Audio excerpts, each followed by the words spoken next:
বরিশালের গৌরনদী উপজেলার গৌরনদী পৌরসভার ৫ নং ওয়ার্ডের অভি স্কুল সংলগ্ন রাস্তার বেহাল দশা। ভোগান্তিতে হাজারো মানুষ। সামান্য বৃষ্টিতে চলাচলের অযোগ্য হয়ে যায় প্রায় ১ কিলোমিটার সড়কটি। গ্রামের ভিতরে প্রবেশ করতে পারে না জরুরি সেবার কোনো গাড়ি। এমনকি শ্মশান বা গোরস্থানে যেতেও চরম ভোগান্তিতে পড়তে হয় এলাকাবাসীর। বিগত সরকারের আমলে জনপ্রতিনিধিরা ভোটের সময় প্রতিশ্রুতি দিলেও ভোটের পর আর তাদের দেখা মেলেনি। স্থানীয়দের অভিযোগ, ওই এলাকায় প্রায় ৯৯% মুসলিম পরিবার বসবাস করেন। সবাই মিলে একাধিকবার স্থানীয় সাবেক পৌর মেয়র মোহাম্মদ হারিসুর রহমানের কাছে রাস্তাটি পাকাকরণের জন্য দাবি জানিয়েছেন, কিন্তু তাতে কোনো কাজ হয়নি। তাই ভোগান্তি নিয়েই এ রাস্তা দিয়ে চলাচল করতে হচ্ছে যুবক বৃদ্ধা স্কুলের কচিকাঁচা শিক্ষার্থীদের। স্থানীয় বাসিন্দা শাওন জানান, সামান্য বৃষ্টিতে কিছু কিছু জায়গায় হাঁটু পর্যন্ত কাদা হয়ে যায়। এছাড়াও পাশের মাঠের সব ফসল এই রাস্তা দিয়েই বাড়ি নিতে হয়। এ রাস্তা দিয়েই কৃষি পণ্য বাজারজাত করা হয়। আমাদের এ কষ্ট কবে দূর হবে তার কোনো ঠিক নেই।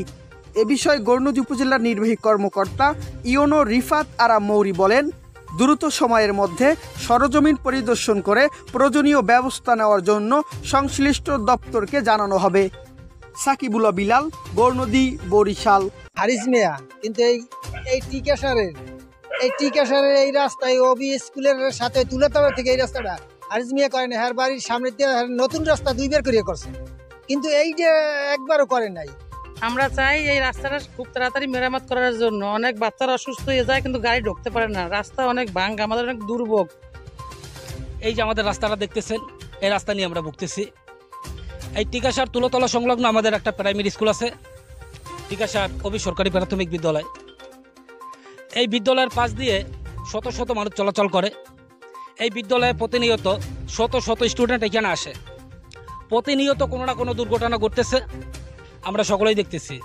এই রাস্তার খুবই বেহাল দশা, অনেক কষ্ট হয়, অনেক সমস্যা দেখা দেয়। তারপর গাড়ি চলতে পারতেছে না, লোকজন হাঁটতে পারতেছে না, পানি জমে উঁচুঠালা হইতেছে। 10 বছর ধরে শুনতেছে যে রাস্তা হইতেছে না। মানুষ পারে একটা লাভ জানবে এমন কোনো শক্তি আমাকে থাকে না। আমরা এত দূর কষ্ট করতেছি, এই কি কের চোখকে বাজে না? আমাকে জন্য কিসের লাগিয়ে বাজে না? আমরা কে দেশের নাগরিক না? এই মসজিদে আমরা নামাজ পড়তে আসলে আমাদের অনেক কষ্ট হয়। রাস্তাটা যদি সরকার করে দিত আমাদের খুব উপকার হইতো। এবং এই রাস্তা দিয়া হাসপাতালে কোনো লোক তাড়াতাড়ি যাওয়া যায়, কিন্তু এই রাস্তাটার কারণে ঘুরিয়ে যাওয়া নিয়ে অনেক রোগীর ক্ষতি হয়।